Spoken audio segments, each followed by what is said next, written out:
What's up guys, it's Messed Up Swede. Today I'm gonna be checking out the deadly dance battle in the Bronx, K-Flock versus Dthang. I've heard of K-Flock, but I haven't heard of Dthang, to be honest. Isn't K-Flock in jail, by the way?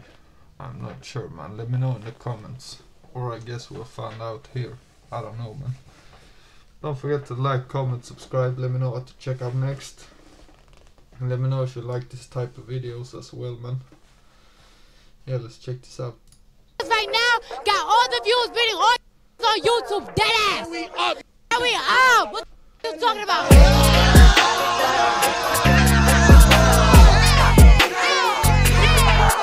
This beat is cold, but I don't like the song, man. Also, big up Kid Nerd. Go subscribe to his channel and like this video, man. New York is a war zone right now, with a 60% increase in overall crime and 30% Damn, that's a lot, man. increase in murders this year. In less than a 5-year period from when New York crime was at an all-time low in 2018 to 19. And all eyes are on the north of the city, the Bronx. So guys, before I get into this video, I know what a V top tier. Yeah. Hip-hop was born there, and it's also home to the Yankee Stadium, but it's also the poorest borough of New York and has the highest crime rate. Unlike other parts of New York, the Bronx hasn't really been developed and gentrified too much, with old crime-ridden blocks kind of being neglected, while a lot of New York's other boroughs, like Manhattan and parts of Brooklyn, have been cleaned and built up. Now recently, all the attention in the rap game has been circulating in the Bronx. The drill scene has been popping off over them sides, with teenagers from the poorest and most dangerous blocks in the Bronx becoming stars almost overnight, with a new style of drill music using faster paced UK drill beats with crazy dances and demonic lyrics. The top stars on the scene right now have to be two artists called Dthang and K-Flock, and the weird thing is these two are actually cousins, and Oh damn, man. to make it weirder, they're also ops, with Dthang coming from the infamous housing project called the River Park Towers. That actually looks kinda sick, I'm not gonna lie, man. Which are a set of 4 big apartments on It's huge though, man. There must be a lot of people in those buildings. the south side of the Bronx, which are also the biggest buildings in the whole of the Bronx. Dthang's gang is called RPT, which is short for the River Park Towers complex. But RPT is part of an even bigger gang called the YGs, which is an alliance between RPT and a few more blocks in the Bronx. Dthang's cousin K-Flock is in a gang called Southside or DOA, and they beef the YGs and pretty much every other block in the south of the Bronx, including another gang called the OGs, who are from a housing complex called Cortlandt T Avenue, which is home to another 2 big rappers from the borough called B-Love and Shawty K. I've heard of B-Love. He's the one that made the song with Digga D, right? But the OGs from Cortlandt T used to actually be part of the YGs gang until they fell out and then started the OGs movement. Same way OGs used to actually be linked up with Southside until a recent dispute. An affiliate of the OGs and Southside called E.Baby went on Instagram live smoking with Southside's ops. Instantly, Southside rapper K-Flock took to Insta live stating that he's not messing with E.Baby, and anyone that's with E.Baby can get caught in the crossfire. So, word to my mother, when Ida see me, word to my mother. But it seemed like the OGs are All this Insta Live stuff, I don't get it, man. proving their loyalty towards E.Baby, with OG's rapper Shawty K taking to Instagram live starting to diss K-Flock's dead friends from Southside, despite the two being friends just months previous.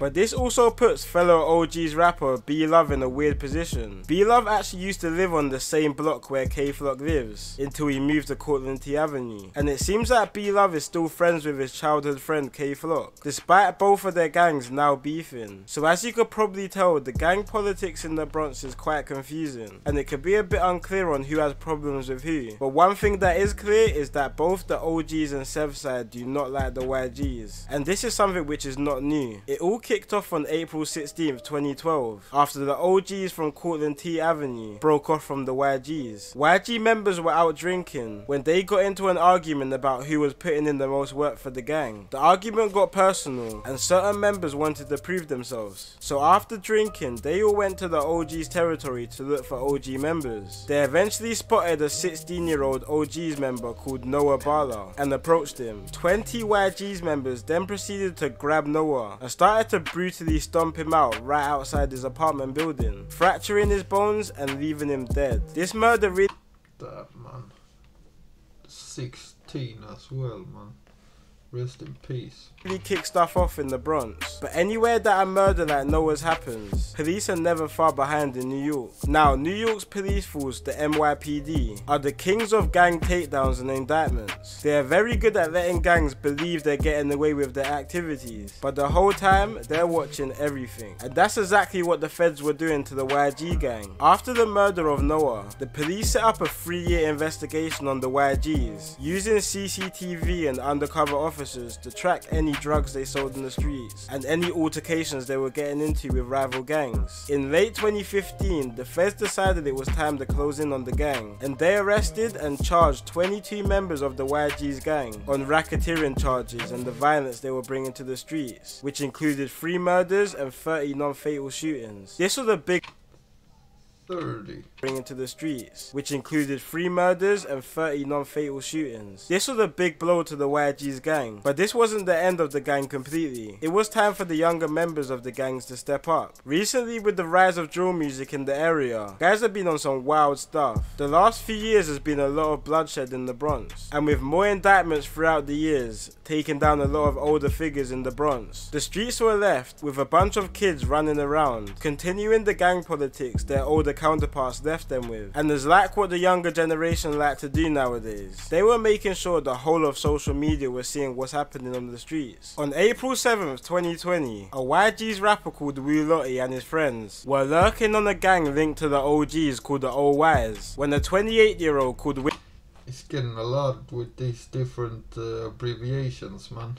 I don't know if I'm gonna be able to keep track of who's who and who's doing what, but Williams Hopton went and rented a zip car in Harlem and then proceeded to pick up 3 members of the OYs gang, who again are affiliated with the OGs. The OYs members started to drive around Harlem packed with brooms and knives looking for Wu Lottie until they reached West 154th Street and spotted the 17-year-old YG's member called Wu Lottie at 12:50 AM. The OYs members proceeded to jump out the rented zip car and started to chase Wu Lottie. Wu Lottie tried to make a run for it, but he tripped over and was ultimately stabbed and beaten to death. And while all of this was going on, rest in peace, man. 16-year-old boy who was part of the attack was filming it all for Snapchat, screaming, "Stop running, Wu Lottie."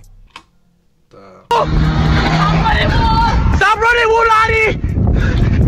So as you could probably guess with the video footage and the zip car rented, it wasn't that hard for feds to find the culprits, and all 4 were quickly found and arrested. Wu Lottie's death was especially sad due to him dying just before the drill scene in the Bronx really started to kick off. Just 2 months before Lottie's death, Lottie dropped his first drill song called Fours Talk, which was at a time when the Bronx drill scene wasn't really popping off. The YGs were actually some of the first in the Bronx to jump on UK drill beats in late 2019. Around 45 minutes away from the Bronx in Brooklyn, many rappers were starting to hit big numbers on drill beats, like Fivio Foreign and Pop Smoke to say a couple names. But the Bronx put a different type of swing to the drill genre, with different sets in this beef having different dance moves, like the RPT gang doing bunny hops. Younger YG's members from the River Park Towers complex wanted to get in on the trend of the drill music which was popping in Brooklyn, with some early songs like RPT Buggin'. But the YG's gang really started to gain some traction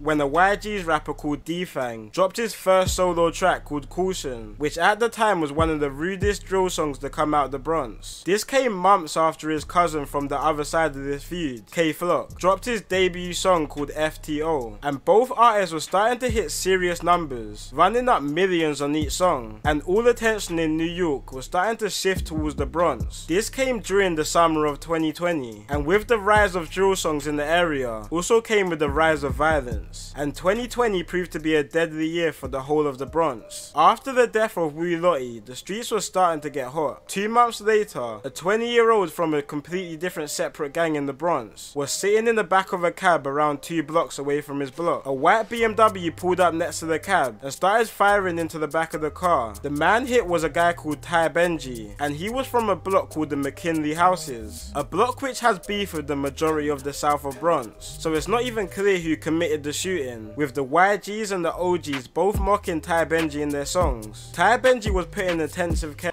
Rest in peace again, man. Yeah, and he was being treated in the medical center near where he was shot. But while Ty Benji was being treated for his wounds, 2 days later, an opposing gang to Ty Benji's set also suffered a loss. The OG's gang were having a barbecue on Davison Avenue when shots were fired into the crowd, when a stray bullet hit a 17-year-old who went by the name B Diddy in the neck, which killed him. B Diddy grew up around members. Damn, man, rest in peace again. There's a lot of young people dying, man. Of the OG's gang, but he was actually never involved in the street life. He was actually a very talented and highly sought over basketball player. He graduated high school just a few days before his murder, and just hours before his murder, he was in talks of one of the best basketball colleges in the whole of the country. But despite his non-involvement in Damn, man, that's sad. in the streets, this didn't stop rival gangs to the OGs taunting his death in songs, with YGs regularly mentioning him in drill tracks. 2 days later, stuff wasn't looking good for Ty Benji also. While still receiving treatment, his health was starting to take a turn for the worst. Sadly, he was pronounced dead 2 days later after he was shot. These two murders so close together sparked a complete war throughout the south of the Bronx in the whole of 2020, with bodies dropping throughout the whole of the year. And with the rise of violence, also came with the rise of the attention on the music. But despite K-Flock starting to build an opportunity for Always the violence drawing in the views, man. That shit's crazy. himself outside the streets, he was still making it clear he was still knees deep in the streets, with him constantly insta-living himself, spinning ops blocks, recording himself running down YG's members. I don't get it, man. Why the fuck would you do that? Living himself, spinning ops blocks, recording himself running down YG's members, which was seeming like a trend in the Bronx, to record themselves committing these crimes. Go! Hey, buddy. Hey, bro, how back in? How back in? That took. Oh! Matter of fact, take a left and go through this. They know somebody over here, bro. Bro, we come outside. We in front of our building. Look, we're in front of our building. But soon in 2021, K-Flock's life would take a turn for the better. After the recent successes in his songs, it was clear he was a big star in the Bronx. It was rumoured that K-Flock had signed a multi-million record deal with Capitol Records, and it wasn't hard to see that K-Flock had just signed a big deal, with him flexing on his socials with a new bust-down carti and chain, while driving new foreign cars throughout his hood. But in 2021, while K-Flock was moving up in the world, back at home in the Bronx, the war was starting to get worse. Less than a few weeks before K-Flock took the deal, another member of the YGs called Ty Swish was shot dead inside his apartment block. And only 4 days after this, a member of Rest in peace, man. K-Flock's gang called J-Rip K was also shot dead. The most shocking thing, Damn, man. 13-year-old.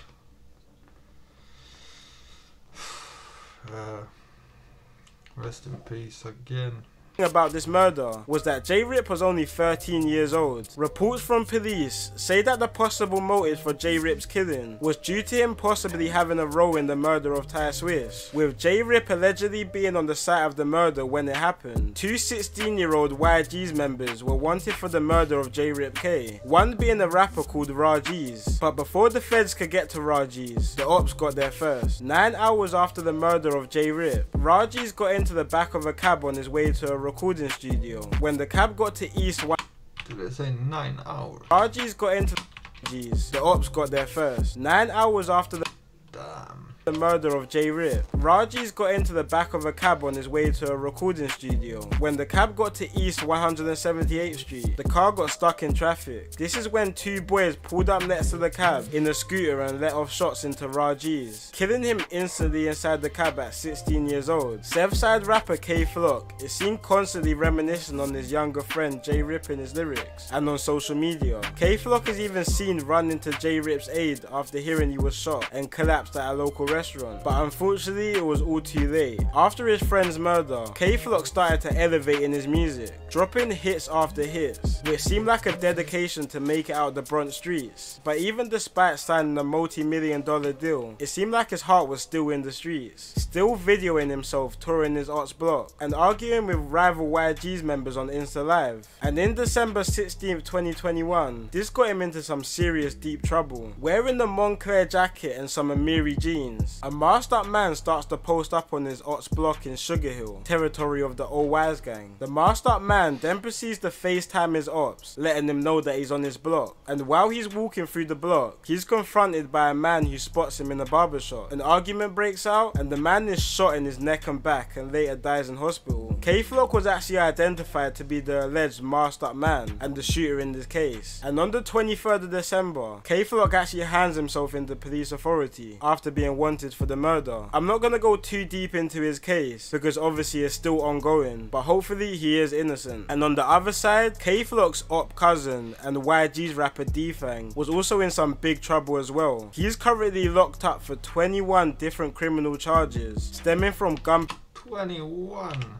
He's currently locked up for 21 different criminal charges stemming from gun possession and drug charges, and if he's found guilty for most of the charges, he's looking at a long time in jail. Now K Flock and Dthang are both sitting in the infamous Rikers Island jail complex, known for its poor conditions and violence. It's also a jail that most people who are awaiting a trial in New York go to. A lot of different gangs are situated inside the prison, which causes a lot of violence. K Flock and Dthang even bumped into each other and got into a little situation while locked up, and after the situation, both dropped freestyles dissing each other through prison phone lines. K Flock states that he jumped Dthang.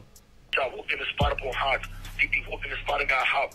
I'm in jail now, such a good time to get posted in London. We think we gon' bother. But Dthang states that K Flock is lying. K Flock, why you lied on the net? Cause said I got hot, me, you know that cat. And for one, we gon' get to the fact you saw me face to face and you wasn't on that. Like, stop the lying and we crib I was and I start firing.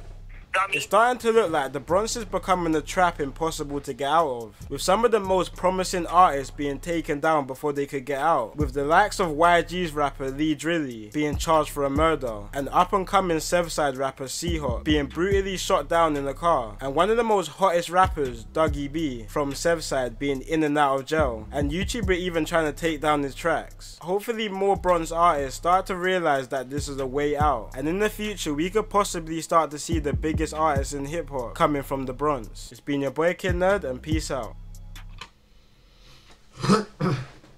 Yeah, but that shit's crazy, man. And both of them in jail as well, man. I don't know if K Flock is out or if he's been found guilty or what, but let me know in the comments, man.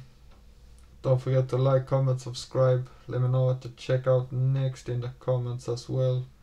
And I'm out. Peace.